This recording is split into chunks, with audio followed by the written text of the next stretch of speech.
Ladies and gentlemen, welcome back to the Shirtless Plantain Show, the AFCON 2025 Debrief. Now, for me, this tournament lived up to the hype in terms of the football itself on the pitch. But overall, I think I've left with a few more questions than answers, and a bit of disappointment as well. Despite me enjoying the football immensely, I have to be clear here. So yeah, let's get into it. Let's look at what we predicted and what were the outcomes. So let's start with Group A. So we had Comoros, obviously Morocco, Mali, and Zambia all in the same group. So we had Comoros get into the round of 16. That didn't happen. We had Mali get into the quarterfinals. That indeed did happen. And we had Morocco as finalists. That also did happen. And Zambia going out of the group stage, which indeed happened. We then had Angola, Egypt, South Africa, and Zimbabwe. And we had Angola coming in at the round of 16. And they were close. I think they missed out on goal difference. I really would have loved to have seen Freddie shine, but I guess he didn't in the end. And then Egypt we had as quarterfinalists. They went one better than that. South Africa we also had as quarterfinalists. They went out of the round of 16. And Zimbabwe we had going out of the group stage, which I believe did happen. Group C, Nigeria's group. Nigeria, Tanzania, Tunisia, and Uganda. So we had Nigeria as winners. Tanzania going out in the group stage. Tunisia as quarterfinalists. They didn't actually get. I think they got to the knockouts. They did, and Uganda are going out in the group stage as well. Then we had Group D. And we had Benin, Botswana, Congo, and Senegal. So we had Benin going out in the group stages. That did happen. Botswana also going out in the group stages. That did happen. Congo going out in the quarters. They went out in the round of 16 to Algeria. And Senegal had as the going out in the semis. And it could have been, to be fair. Then we have Group E. We had Algeria, Burkina Faso, Guinea, and Sudan. So we had Algeria to go into the semis. That didn't happen for obvious reasons. And then we had Burkina Faso going out in the round of 16. And then Equatorial Guinea going out in the round of 16. And Sudan going out in the group stage. However, I must be clear here. I did say that in our round up of the second match day, I said that I think Sudan could make it through to the knockouts, and they did. Then we have Group F. That contains Cameroon, Cote d'Ivoire, Gabon, and Mozambique. Now we had Cameroon going out in the round of 16, and I think they went one better, went out in the quarters. We had Cote d'Ivoire going out in the quarterfinals, and they did. Gabon going out in the group stage, they did. And Mozambique going out also in the group stage. However, they didn't. Nigeria beat them. So let's talk about players that, we thought would shine and the ones that actually did. So, we had players like the likes of, Jenny Katamo we thought would shine, which he did for Mozambique. So Comoros, their star players, obviously Zadi Youssef. Quiet tournament from him, but he wasn't too bad, but they went out in the group stage, so it is what it is there. Mali, we looked at Yves Bessouma, potentially being their star. Didn't happen. However, Sinayoko, he definitely stepped up to the plate. I think he was fantastic for them right up until the quarterfinals. Morocco, we had down Ben Seguir. I think he barely got 60 minutes this tournament. But the likes of, I think, El Anui, he was fantastic. Brahim Diaz, obviously. El Khabi, Aged as well. Some really stand-up players for Morocco this tournament. Zambia, we looked at Pat Sandaka. He got that late equalizer in the opening game, I believe, against Mali. So, yeah, good. I suppose a good set of predictions there. If we was to look at the likes of for Nigeria, we had Victor Osimhen, being our star player, and he ended up being our top scorer. So can't be too mad about that. Um, the likes of Tunisia as well. Tunisia had Hannibal Medri, and I think he played quite well. I think he got 2 assists in one of the games that he played in as well. I think he had a good tournament, to be fair to him, despite them going out relatively early. Um, and then you look at Cameroon, Brian Mbeumo, decent tournament from him. Um, Cote d'Ivoire, we had Yan Diamande down, and I think he played really, really well. I think he probably just misses out for my young player of the tournament, which we'll get to a bit later on. But the star for Cote d'Ivoire was most likely and most definitely Ahmad. I thought he was fantastic this tournament. For Algeria, we had down Ibrahim Maza, and he impressed whenever he did get on the pitch, and their coach wasn't being a bit of a weirdo. But I think Algeria overall, there wasn't any real stand-up plays. I mean, Mahrez got a few goals, assist here or there, but Algeria were largely disappointing this tournament, I think. Equatorial Guinea, Emilia and Sue, but there wasn't any real stand-up players for them this tournament. To be honest, I thought they'd be able to build on, the last tournament, but it just wasn't to be. Sudan, however, Mohamed Abdelrahman, he showed out that fantastic goal against Senegal, and he was just a threat this tournament. But yeah, shout out to him, man, fantastic for him, and shout out to Sudan as well.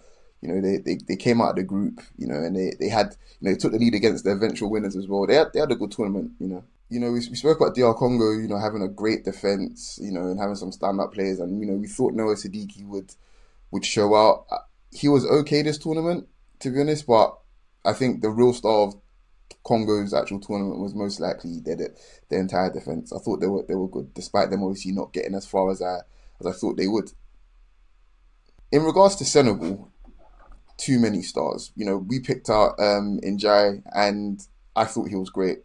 I really, really did. But the other gay from Villarreal, who I saw him live actually in pre-season, just gone at the Emirates, and he was unreal, absolutely unreal. And I was speaking to a friend before the final. I was like, throughout this tournament, he's the one that's actually gotten better, I think, throughout. And he obviously ends up scoring the winner. He was amazing, for sure. I thought Sadio Mane, obviously, he grew into the tournament, ended up, Anyway, we'll get to that, to the awards soon enough. But Mane was incredible, man. But yeah, Senegal have way too many stars.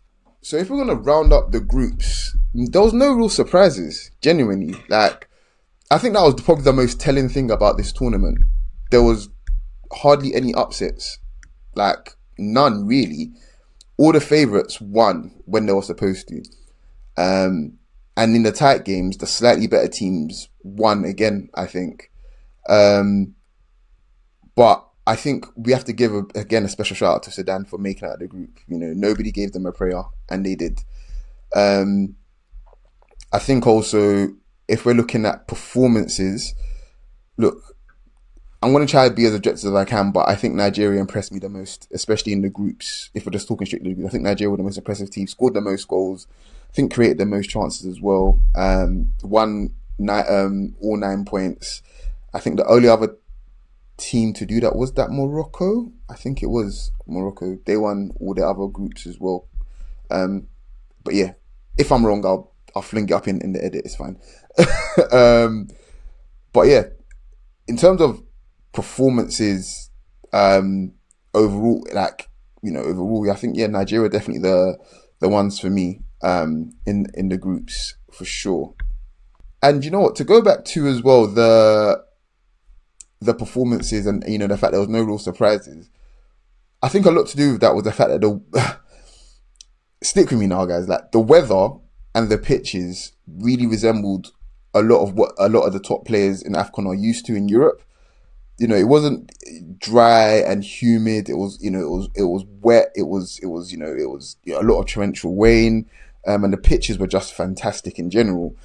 So these conditions really helps the players that are used to playing in those conditions continually, and they didn't really have to adjust their games too much. A lot of the coaches could lean into what makes these players great. And we've seen in tournaments gone by where a lot of these top players come to AFCON and they look average, and they get through by the grace of God, obviously, but like by the collective effort and not too many individual sort of performances. And I think this tournament we saw a lot of great individuals, stepping up for their team and carrying them through at certain points. And a lot of these players obviously do ply their trade in Europe and in the big leagues in Europe. So I think this tournament, there was a lot happening on the pitch, but I think off it was probably just as compelling. One of the first things I noticed was the fact that Morocco, had they progressed the way they were supposed to, and I think we know how they did progress how they were supposed to. They didn't play a single game out of Rabat. I'm not sure how much of the norm that is. The fact that you're able to just play all of your games in one stadium, you stay in the same camp, all of those sorts of things, like you're not traveling, you have a clear advantage outside of just having home advantage as well. I think that's interesting to say the least. And that was the start of it. There was, look, I don't really want to get too deeply into it at this part of the roundup, but there's a lot to be said and there's a lot to be investigated, I think, personally, in terms of the way, the officials handled this tournament, how they handled teams that weren't Morocco. So many different complaints, let alone what Senegal complained about, leading up to the final. So many teams had so many issues about certain things, but enough about that. I suppose the next part we've got to talk about is the drama that Nigeria had. Now, there was issues with some pay as usual with Nigeria. Got to the point where Ndidi offered to pay as long as the players obviously, trained and played or whatever. And I think that is ridiculous. You're just rewarding bad behaviour. But again, you won't have an AFCON without Nigeria having some sort of issue with the federation. And then we had some on-field stuff where Osimhen, lose his head completely. I think it was against. Was it against? It was a knockout game, wasn't it? It was against Mozambique, I believe, where he stopped running, and he eventually got subbed off. He was really, really angry. He was remonstrating with like the players. He was angry with Lookman, and then so much stuff was coming out saying that he's leaving and that he's like it's done now. It's done now. He's not going to play for Nigeria, and it was just ridiculous. Like, I think quite literally right after the match, they asked Adam and Lookman about he's like, that's my brother. And to me, that was the end of it. But there was still some chatter about him not coming back. I was just like, it's ridiculous, guys. Like, if you watch Nigeria long enough, especially since Osimhen's been in the team, while that behaviour to me, was unacceptable, I've seen Osimhen lose his head for Nigeria multiple times. But you look at his goal record, that's who Osimhen is. That's just who he is. Can't do much about it. You take that part of his game away and you're not going to get him breaking Yakini's record for sure, man. And then we had the very sad news of Mohamed Samare passing away in his hotel room just before the semi-final. A well-respected journalist, so many tributes have been poured out to him as one of the greatest historians of African football. So rest in peace to him. I don't know if anybody else noticed. Well, they definitely did, but did anybody really find out the reason why there were so many empty seats in the stadium? Especially the first few rounds of fixtures in the group stages. There were so many empty seats in a lot of these stadiums. Now, people are talking about logistics and travel and stuff like that. And Morocco, to be clear, have I think they put on a good tournament mostly, in terms of infrastructure from people that I've spoken to and heard about on the ground there. Like, for the most part, it was good, but it gets to a point where we're trying to sell this tournament, and people are not even turning up. I think more needs to be done to get more bums in seats for the AFCON. We shouldn't be having empty stadiums for a massive, like, Africa is huge. Like, every single stadium, every single match should be completely rammed, as far as I'm concerned. And I can't believe, we still have that issue in 2026. So, let's get to the knockouts. There were no surprises here. There were no surprises at all. I think that's good. It goes back to my point about, the big teams doing what needs to be done to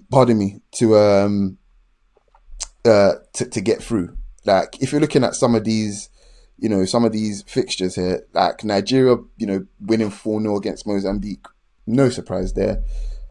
The big game of the entire round was Algeria versus Congo. And on reflection, I'm actually quite shocked that Algeria got through, but they found a way. But again, another big team. Looking at Cameroon versus South Africa, that was a very, very tight game as well. But again, Cameroon found a way. Morocco beating Tanzania only 1-0. Again, there was a bit of controversy there, over a late penalty shout. But again, Morocco found a way. And then we're looking at Mali versus Tunisia. Mali didn't win a single game this AFCON, if I remember correctly. But again, they got through on penalties, I believe. Senegal beating Sudan, no surprise. They scored 2 fantastic goals. Like I mentioned before, Abdurrahman scoring an amazing opener as well, but no surprises there. And Senegal could have scored way more. Egypt beating Benin 3-1, I believe, after extra time again. They found a way, but it wasn't as convincing. And the Côte d'Ivoire beating Burkina Faso 3-0. No surprises there. And then we get to the quarters. And by far, I think, the most impressive game this round of fixtures was Nigeria's demolition of Algeria. It could have been way more. It could have been way, way, way more. But it was really nice to see how Nigeria handled business, in a fixture that, holds quite a bit of pain and significance for us. Losing the semi-finals to them in 2019, is something that's going to live long in the memory. Cameroon losing 2-0 to Morocco. Again, I think 2 big teams here, but Morocco, for me, are definitely a better side than them, and they found a way again. Egypt beating Côte d'Ivoire. This was probably like a bit of a shock for me, I think.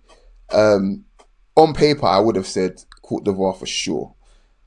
But the way the game started and the way it ended up, I think Egypt were more than worthy winners. They absolutely deserved to beat Côte d'Ivoire there. Senegal only scoring 1 goal against Mali, again, was probably a big shock because they had some really good chances there. But Mali were really trying to stink up the drain, and we haven't got time for an AFCON. Get out. If you're not trying to play football, get out of it. This is, this is Africa, man. We're trying to entertain. Do you know what I mean? And then we come on to the semis. My least favourite part of this tournament, if you can tell. So, I guess we'll start with Senegal and Egypt. I think Senegal were worthy winners in the end. And Sadio Mane scoring in the manner that he did, I think only cements his legacy further. He is a living African legend. He's done it multiple times for this Senegal team. Like, the 2 stars they have on their chest, he's been at the heart of both of them. If we're talking about the pantheon of African stars, especially modern African stars, there might be one other, and that's the person that he knocked out in the semis. But he's got 2 AFCON titles. He's won the Champions League. He's won the Premier League. You know what I mean? He's got multiple individual awards. He's African Player of the Year winner. It was, in fact, this entire quarterfinals was stacked with previous African players of the year, like for each nation. This is probably the most stacked semi-final I can recall since I've been watching AFCON. Really top level teams, quality teams here. But yeah, Sadio Mane, I've got nothing but positive things to say about him. He exudes so much calm and so much authority to go along with just how good he is as a footballer. It is, honestly, he's laying claim to be one of the best ever. Genuinely one of the best ever African players by like a considerable distance. I'm not going to start naming names of previous generations. Just know that he can sit with them for sure. And then we come on to Nigeria versus Morocco.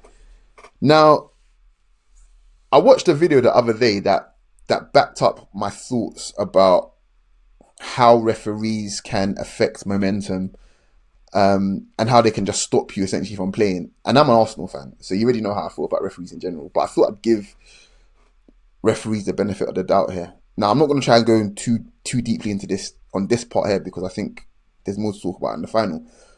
But when you're playing against a team like Morocco, who have a lot of energy, they want to press you, and when you want to get your game off, you're going to need to be able to, take advantage of switches of momentum.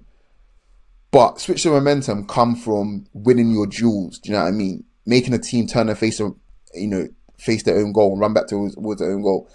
And if you're not able to get that off consistently because the ref keeps blowing because you stand next to a Morocco player and he falls on the floor, that can affect how you can just get yourself into the game. And that can just give the other team all the momentum and all of the play. And that's what we saw pan out. Somebody, the video that I mentioned earlier, he's a Ghanaian referee, the guy that was speaking on it. And he was just like, it's very, very hard for you to get your game off essentially when the referee is blowing in favour of the opposition.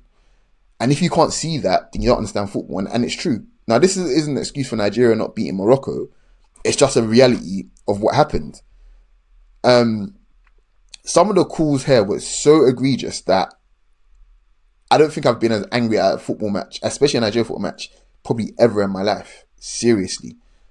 And I've seen some Nigeria matches that will, really, really blow your mind. But this was terrible. The referee was terrible, and it was so obvious to me that he was blowing in their favour. I'm not going to say, something controversial and say, oh yeah, he was bribed or whatever else kind of thing. That's what other people say. But if he was none the wiser as to the history of, Nigeria versus Ghana, by the way, the referee was Ghanaian and stuff like that kind of thing, you'd think, what the hell is this referee doing? Like, does he have a Moroccan passport or something like that? It made no sense, some of those calls. And it was just difficult for Nigeria to essentially get into a rhythm. And whenever they did, automatically it was halted by the ref. It was just ridiculous. I think there was a call where the ball didn't even go out of play, and the Morocco players were confused as to why the referee's blowing the whistle. They just didn't understand. That's how bad he was. But yeah, the penalties, I'm a bit disappointed in certain players not taking them, but at the same time, I can't hold them. I can't hold them, to fault too much, because they gave me some of the best memories I've seen at AFCON probably since 2013. They were really, really, really good. This Nigeria side, they were exceptional, to be honest. And I think we came up short, but I don't think Morocco are better than us. If I'm being honest, I just don't. But we came up short. It is what it is. Let's get on to the final. Both teams went for it. As far as I'm concerned, they did. It was a good final. And outside the refereeing decisions, I think Senegal just edged it. Overall, I think they just edged it. But it's hard to talk about this game without talking about some of the refereeing decisions and just the referees in general. Like, outside of Africa, you would seriously be looking at, serious repercussions for some of these referees, for some of the way that they behave, to be honest. Especially, and I'm sorry to say, especially in matches involving Morocco. But this final was the I don't know what else to say. It was shocking. Not shocking in the sense that I'm shocked at how bad the decisions were. I'm shocked at how brazen it all was. I couldn't believe what I was watching. I really, really couldn't believe what I was watching. And it just makes me sad that some people would have went to this AFCON final. Some people would have watched this AFCON final. It might have been their first time they've seen it, and this is what they were presented with. It's just really, it's just such a bad look. Now, I'm not saying this is an indictment on African football. That's the last thing I'm saying. I'm just saying for people's first impressions, that's just, it's not good enough. It really isn't for like the biggest tournament in Africa, and arguably like, you know, the third biggest, you know, international tournament, period. Look, man, like, we have to do better. We really, really have to do better. And there's a level of trust that I think needs to be repaired, and it's going to take a while. It's going to take a while. We just don't. I just don't have trust or faith in these officials and the ones above them as well to actually do the right thing. I really don't. So let's get to some awards. Again, no bias here. I'm trying to be as impartial as I can. I want to say, if I'm going to give a percentage, I probably watched about 90% of the matches on show at the AFCON. I'm pretty sure, yeah. I barely got any sleep, guys, I promise. So with that being said, and all things taken into consideration, my manager of the tournament, or should I say, the SPS manager of the tournament, goes to Eric Shaw. We're talking about the circumstances that he's come into the Nigeria setup and some of the constraints he's had, kind of thing, and what he's been able to deliver to change a team that was playing a 3-4-3 or 3-5-2 at times under Pesero, to change it into a 4-4-2 diamond and play the best football in the tournament, hands down. Nobody can argue with that. To entertain and to be effective, I think he's hands down for me the manager of the tournament for sure. If we're going for young player of the tournament, Ibrahim Mbaye for me is an easy pick. Every time he stepped onto the pitch, you know, Senegal didn't get any weaker. You could argue that they got even better. They got even stronger at times. He's a ridiculous talent. And I didn't know he was actually half Moroccan. But yeah, shout out to him. He was fantastic. 17 years old. Yeah, he's got the world at his feet. PSG have saved probably about 120 million right there. Ridiculous talent there. If we're going for now the team of the tournament, at the time of recording, this has been recorded after the official CAF team of the tournament, but I actually made this on Monday morning. So my team in the tournament: in goal, Mendy from Senegal, Bright Osei Samuel for Nigeria at right back, Agerd for Morocco, Bassi for Nigeria at centre back pairing, and Diouf from Senegal at left back. In midfield, we have Gay from Villarreal, El Anoui, and Alex Iwobi. And up front, we have Mane, Osimhen, and Diaz. Now, I was wrestling for a long time with leaving out Ademola Lookman because I really think he had a fantastic tournament. But he was a no-show in the quarterfinal, despite Nigeria playing exceptionally well.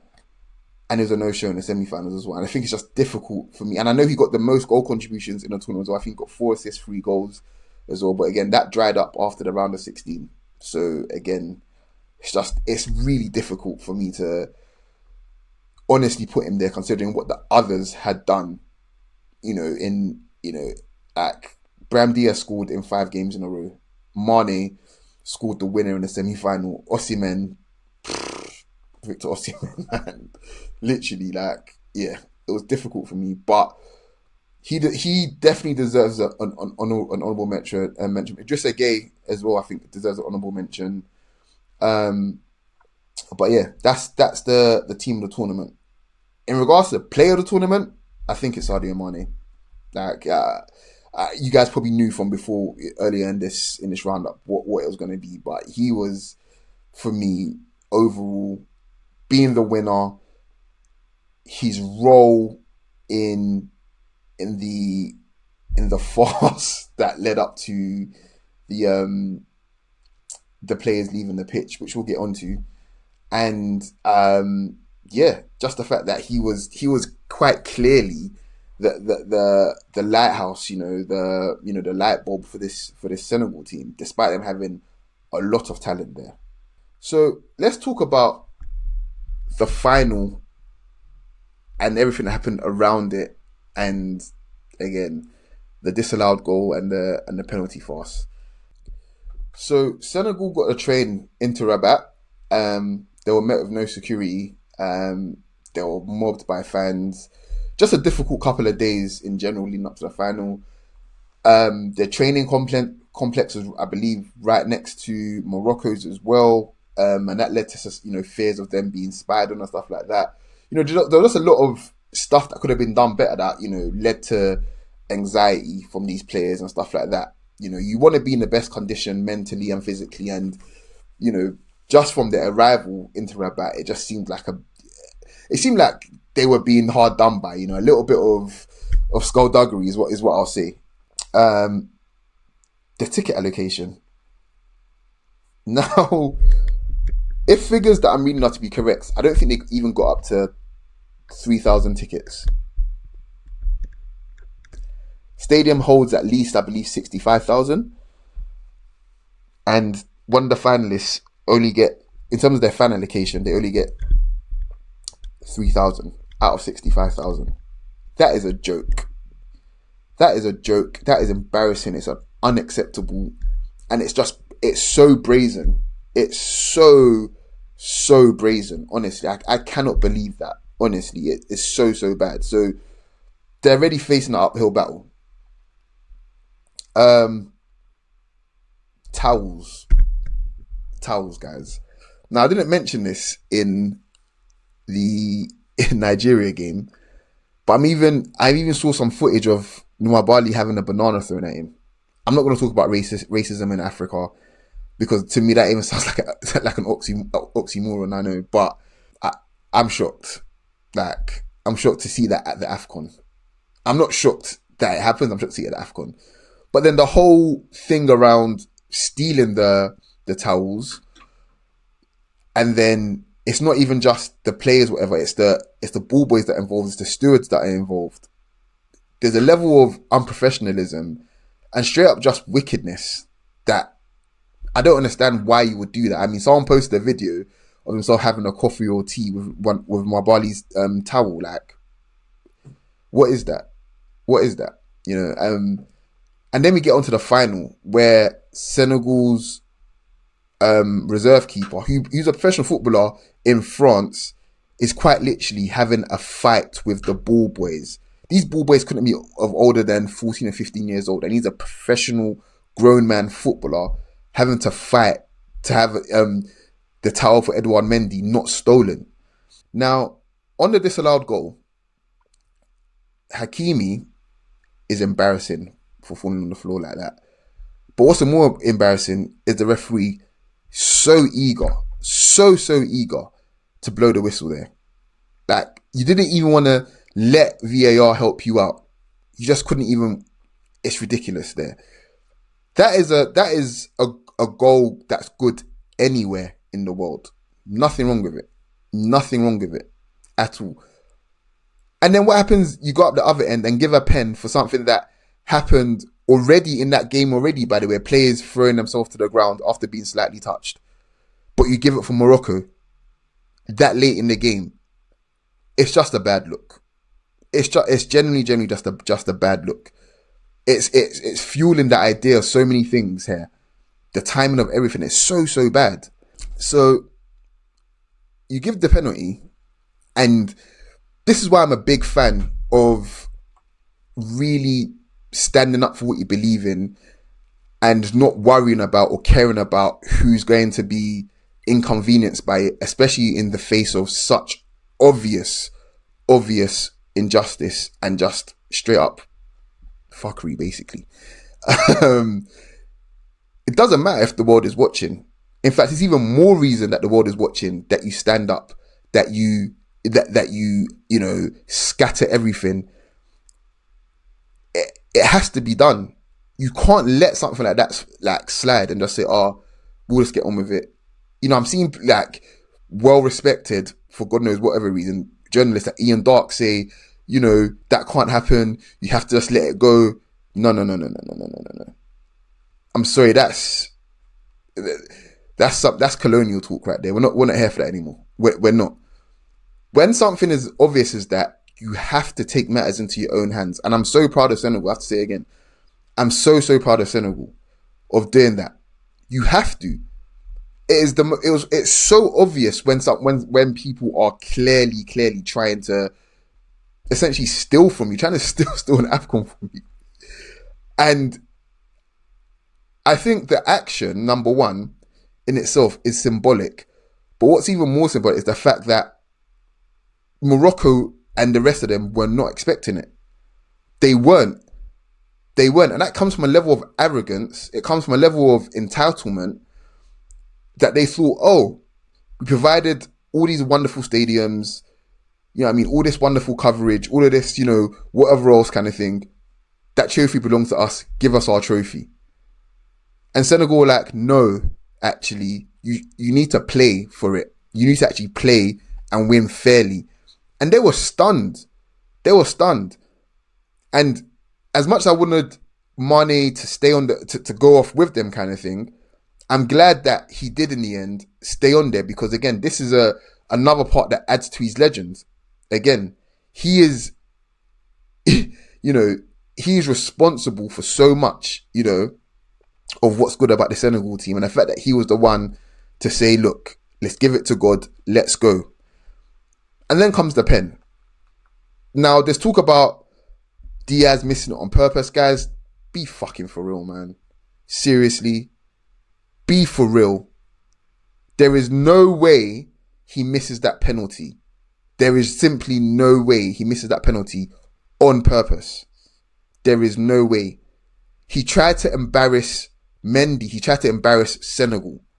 That's what he tried to do. This is what I talk about, arrogance and entitlement. He tried to. And he's got previous as well. You know, I saw a video the other day of him trying it in 2016 in like a under 16, under 17 tournament or something like that. He tried to embarrass them. And it's so good that it blew up in his face the way it did. It is so good the way it happened that he did. But let's cut the shit, guys. He didn't try to do it on purpose. He didn't try to miss on purpose.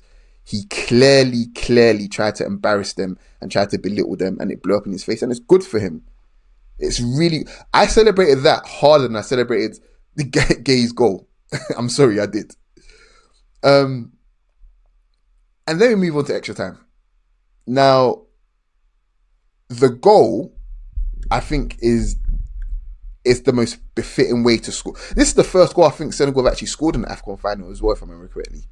And what a goal it was. But a goal sends a message sometimes. He's ripped it in, and I think it's kissed the crossbar on the way in, but it's went in such a violent manner that it just knocks the stuffing out of Morocco. Now, at that point, if I remember correctly, Morocco were down to 10 men because they'd used all their subs and somebody had to go off via injury. It was the ultimate embarrassment for them in the end, where they couldn't even muster the strength physically to even stand with 11 men because they had poured all the energy into other things like stealing towels. You know, and then look, the fighting in the crowd, unacceptable. I don't know the entire full story of what's happened there. I just saw apparently riot police trying to pull one Senegal support, and the Senegal supporters all banded around to save him. Basically, unacceptable from the police. You're there to protect people, not to beat them up.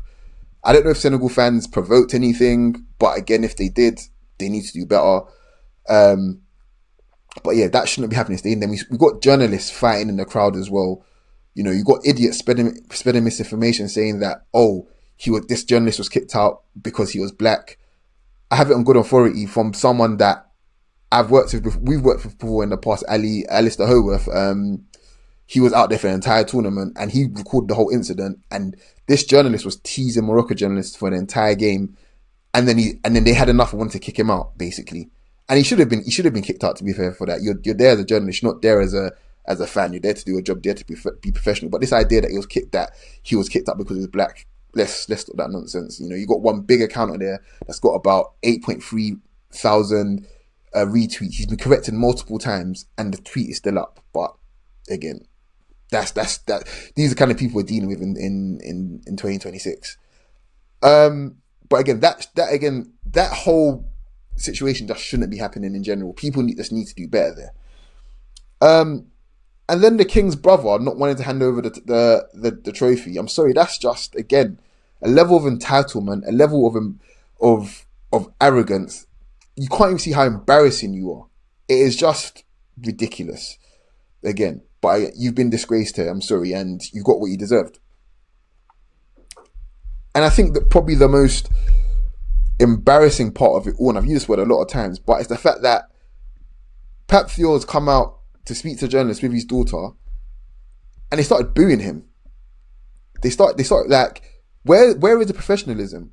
I just spoke about, you know, a journalist being kicked out for lack of professionalism, and then you guys go and one up him again. Self-awareness, anyone? It's you can't boo someone. I saw a video of a Nigerian journalist that dressed them all down. She completely cussed them all out, and I agreed with every single word that she said. And she basically saying that when you guys essentially shafted us in the semi-finals, did we come in there and boo Walid? Did we boo Walid Bogari? No. They took it. They took it. They had to take it, even though it was clearly quite unjust.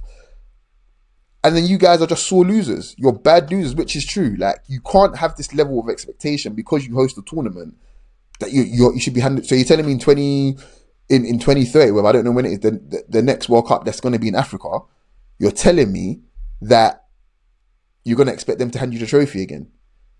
Try that again with someone like Spain or England. You're going to get 7 put past you, bro. I promise. Like, you cannot just turn up there and think the referee's going to give you the game. So do better. So this has been quite a journey just in this video alone. I've gotten quite passionate at times. But my closing thoughts. Some of the comments from the wider media and people that don't really tune into the AFCON or African football in general. And I have to be completely transparent here. I love the AFCON. I love the growth of African football. I don't watch African leagues religiously, you know, or anything like that. But I am tuned in enough to know when people are essentially tourists here and they don't have the best interest at heart. Now, I saw some articles talking about, you know, the whole situation in the AFCON, even leading up to the final and then the final itself. People couldn't wait to get off their closet racism. They were just waiting. You know, there was one report from the Athletic. Now, at this point, they've deleted the article and the tweet, I believe, talking about, yeah, this is not a good look for African football and whatever else. And it's like, guys, we knew you guys were going to do this. We just knew it. And I'm glad so many people could decide to whack them several times to the point where they had to retract it in the end. Whenever something happens in African football, especially in the AFCON kind of thing, can you not just compartmentalize and just say, this is an incident that happened at the AFCON, not this is the AFCON? It's not hard. Every week in the Premier League, I see what I want to call near enough corruption from referees. But you notice how I'm always talking about the referees, not English football. Do you know what I mean? Like, because it's easy to do that, you know, because I'm not an idiot. I just need people in the wider media to do better. Darren Lewis has done an amazing job at talking about this and addressing this. So yeah, if you can find the article, yeah, he really, really does a good job of this. The next tournament, I believe, is in East Africa and Ghana. Come on, it's been a long time now. You need to be there. You need to be there so we can beat you. But it's embarrassing. You definitely need to be there. Algeria need to do better for sure. Angola, I think getting at the group, you need to do better as well. Côte d'Ivoire quarterfinals. You've got some good young attackers there. Some of the players that even left at home would still be eligible in my mind to come back for that tournament. Again, needs to be a bit better. Nigeria, I'm hoping Eric Shell's still in charge by then. Nigeria should be looking to try to go all the way again for sure. Definitely a deep run at the least. But yeah, I love the AFCON. I really enjoyed this overall. It's just quite sad that despite all of the great football and all of the just the great spectacle in general, you know, the tribute to Patrice Luamba, unreal, absolutely unreal. Like that is going to live long in football tournament history in general, not just the AFCON. You know, there's been so much to love about it. You know, there's been people that I've never ever. You know, there was these guys. There was two of them, but there was one in particular I saw that decided not to go to a Millwall FA Cup game and decided to go to an AFCON game because it was cheaper. You know, AFCON has gained a lot of fans this tournament. You know, from a personal standpoint, I obviously live in London. The coverage of the AFCON has been so bad in recent years. In my childhood, we'd always get it on Eurosport and you'd have a panel here or there kind of thing. And I've mentioned multiple times, you know, not having a panel for the AFCON and whatever else. This year, they had a whole dedication on Channel 4 across all of the channels on Channel 4 as well. The app, the Channel 4 app as well. AFCON, every single AFCON game was showed on there. There was panels from like the quarterfinal, semi-final onwards as well. The opening game as well. You had Ayo from the Athletic there as well. But yeah, it's growing. You know, people are taking more and more notes of it as they should, because a lot of the best players in the world play in this tournament.